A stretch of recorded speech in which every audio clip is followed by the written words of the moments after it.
राजेश पायलट जी ने अपने जीवन में फौज की नौकरी करी, लड़ाकू विमान चलाए, पाकिस्तान के दांत खट्टे किए और राजनीति में भी अपनी बात को मुस्तैदी से, मजबूती से हमेशा रखा।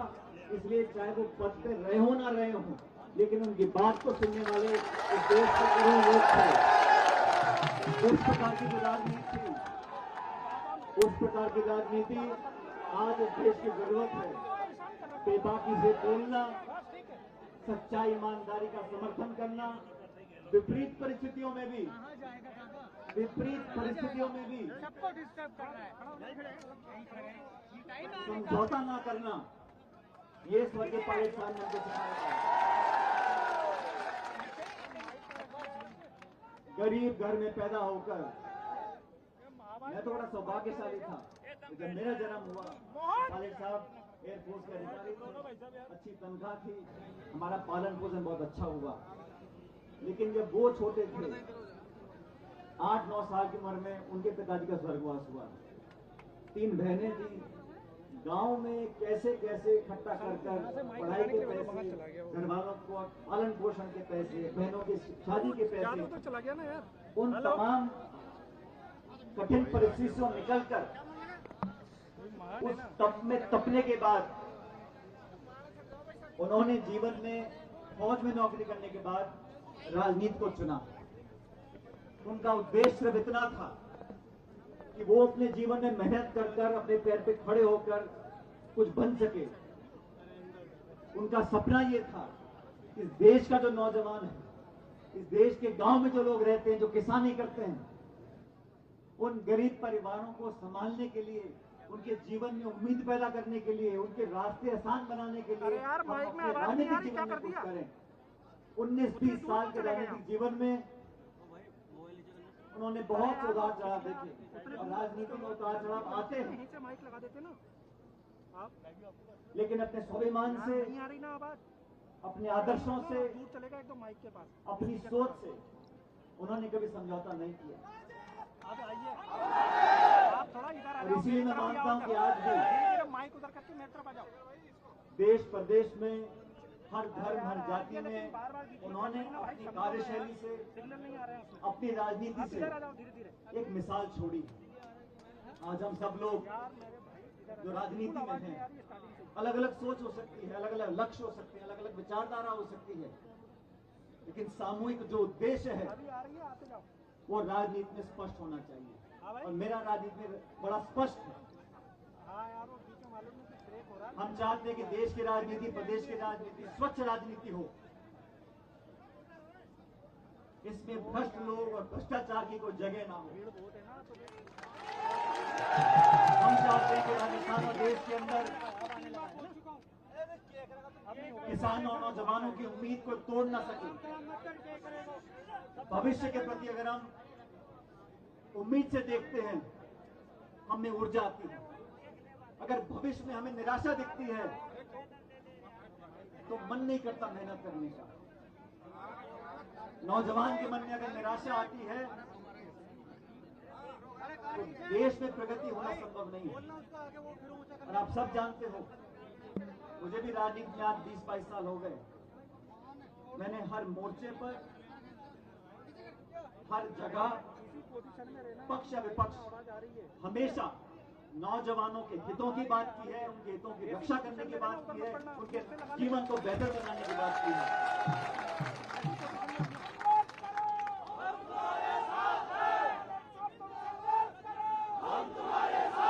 साथियों, आज स्वर्गीय पायलट साहब की पुण्यतिथि है और मैंने उनकी पुण्यतिथि के रोज पिछले 22-23 साल से हमेशा आपके बीच में आप लोग आए, आपका असीम आशीर्वाद और प्रेम हम लोगों को मिला है। आज इस मौके पर मैं कोई राजनीतिक बात नहीं करना चाहता हूं, क्योंकि राजनीति करने का समय बहुत पहले भी था, आगे भी होगा। आज तो हम उस दिवंगत आत्मा को याद करने के लिए इकट्ठा हुए हैं और जो प्रेम आपकी आंखों में दिख रहा है, उस प्रेम को मैं अपना आशीर्वाद मानता हूं और आपका जो आशीर्वाद है वो मेरे हाथों में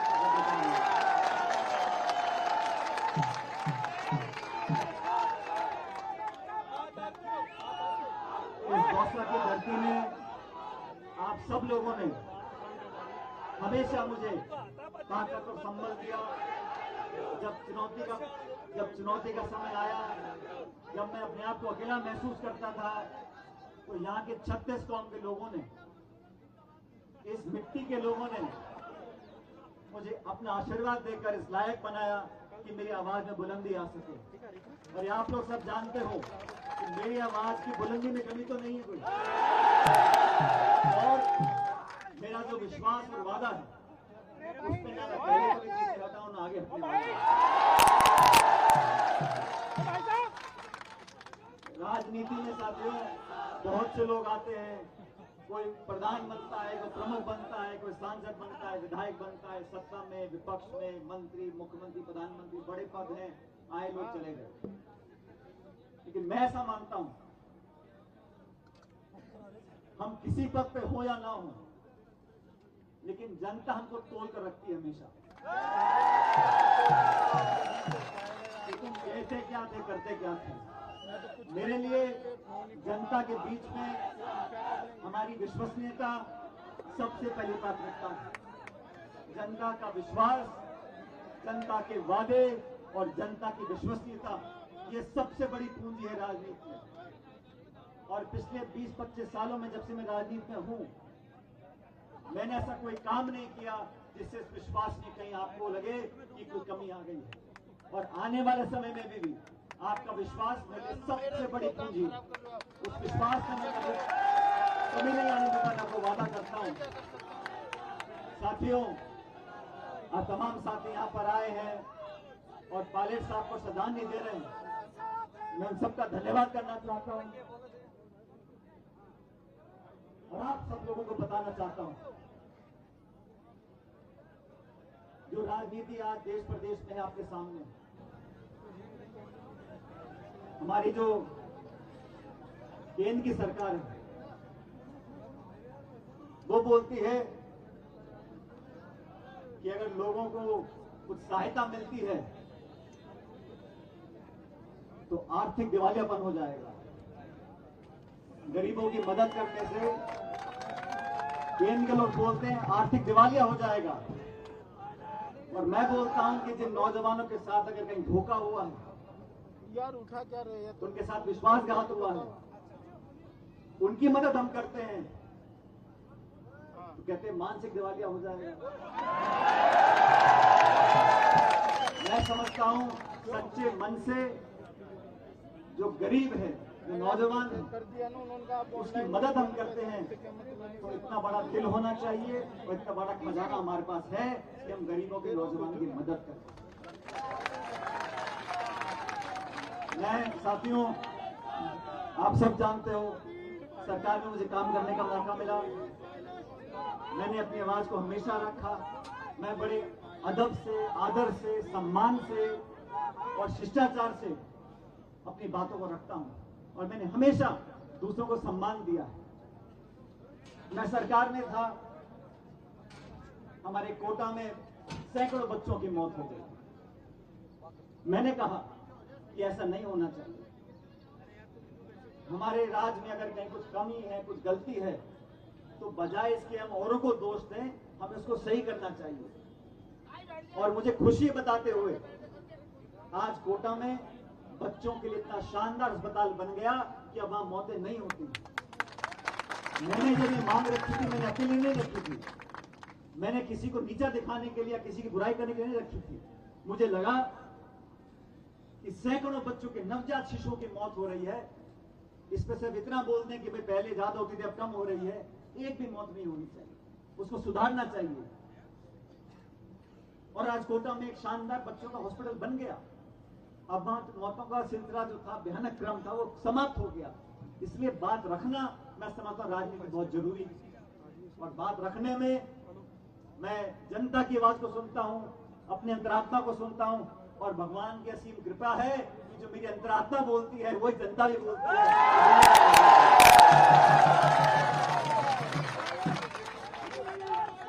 इसलिए आज मैं आप सब लोगों का आभारी प्रकट करना चाहता हूं।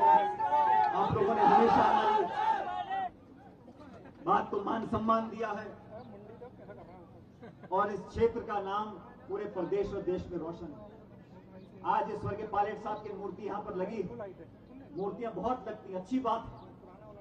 लेकिन जिस व्यक्ति ने अपने जीवन में ये प्रदर्शित करके दिखाया हो कि छोटे गरीब किसान के घर में जन्म लेकर अरे बैठ जा।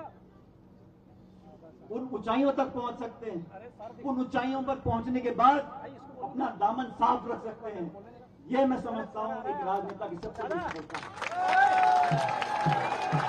बड़े से बड़ा विरोधी भी, बड़े से बड़ा विरोधी भी बोलो ना यार, मुंडी आ रही है। अगर आरोप लगाता है तो उसको झेप आती है। मुंडी आ रही है आपकी, सब नीचे कर लो। और जैसे मैंने शुरू में कहा, पायलट साहब की राजनीति एक अनोखी राजनीति अरे थी, इधर हो और ये जाए, बात सही इधर हो है। जाए यार। कभी कभी वो भी लटके झटके कर देते थे राजनीति में। लेकिन उनका केंद्र में तो रहता था किसान की मदद, गरीब की मदद, बच्चों की मदद, ग्रामीण क्षेत्रों की मदद, पूर्व सैनिकों की मदद। उनकी मदद हम कैसे करें? बोलना थोड़ा सा यार, मेरे को देख जरा यार। और उसी रास्ते पर हम सब सर चल आ रहे रहा, हैं। थोड़ा सा इधर हो जाओ, इधर इधर। हाँ बस ठीक है। आज इस मूर्ति का अनावरण यहाँ पर हुआ है, मैं समझता हूँ आने वाले कई सालों तक ये प्रेरणा का सूत्र रहेगा। मेरे साथ जो लोग राजनीति में काम कर रहे हैं जानते हैं कि मैं सबको साथ देने की कोशिश करता हूँ। जब मैं प्रदेश कांग्रेस कमेटी का अध्यक्ष था, 5 साल मेरे पास कोई मैं MP MLA नहीं था, लेकिन जनता ने मुझे हाथों हाथ वो हिम्मत और ताकत दी कि हम जो हमारा विरोधी पार्टी, विरोधी दल है जो बहुत ताकतवर था, उसकी भी दांत हमने खट्टे किए। और सुनो, और मैं तो जब हमारी मुख्यमंत्री जी थी, उनका मैंने विरोध साल के 365 दिन किया, लेकिन कभी मेरे मुंह से कोई छोटी बात या कोई अवसर नहीं निकला उनके बारे में।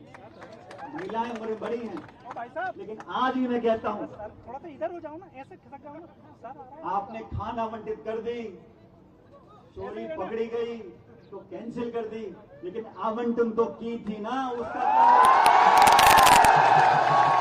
तो लेखा होना पड़ेगा। और मैं तो कहता हूं कि जो जो जांच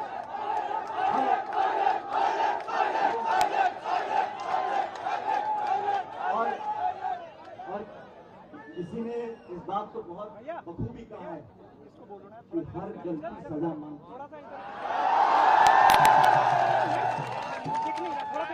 अरे हटना यार, और थोड़ा सा इधर खिसक जाना। हम आपस में कोई से संबंध रखें, हम आपस में कुछ भी बात रखें, लेकिन सबसे बड़ा न्याय देने वाला वो नीली छतरी वाला है। आज नहीं तो कल न्याय मिलेगा मिलेगा, किसी को रोक नहीं। इसलिए साथियों, बहनों, भाइयों, 23 साल से हर साल इस शहर में, इस गांव में, दौसा में हम लोग आते हैं, और मैं देख रहा था मेरे पीछे राम प्रताप प्रधान जी बैठे हैं, मीणा साहब, 22 साल पहले अधेड़ उम्र के थे, आज बुजुर्ग हो गए, और जो पहले बच्चे थे 2-5 साल के, आज उनकी शादी का बड़े हो गए। तो समय जो बीता आपके साथ बीता, आप लोगों को देखते देखते हम लोगों ने राजनीति में बहुत कुछ किया, सीखा, समझा, लेकिन आप लोगों का जो पारिवारिक प्रेम है वो सबसे बड़ी पूंजी थी और सबसे बड़ी पूंजी रहेगी। मैं आप लोगों को विश्वास दिलाना चाहता हूं, परिस्थिति कोई भी हो, परिस्थिति कोई भी हो,